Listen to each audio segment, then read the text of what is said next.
হরে কৃষ্ণ আবাসখানা ঘাট, যেখানে স্বয়ং মহাপ্রভু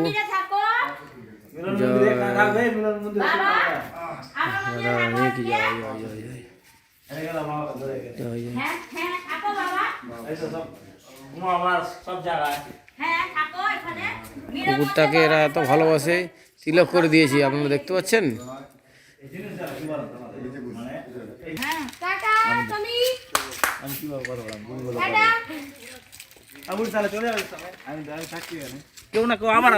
এইখানে আবাসখানা ঘাট নাকি,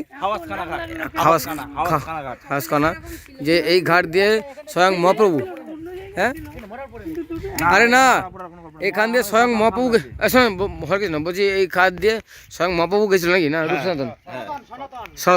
সনাতন গোস্বামী এই নদী পার হয়ে একবারে চলে গেছে আপনাদের দেশে, ওইদিকে ভজন করতে গেছিলেন। তো সেই পার হওয়ার সময় এটা কুমির, সব ভগবানের লীলা, কুমিরের পেটে চড়ে পার হয়েছিলেন।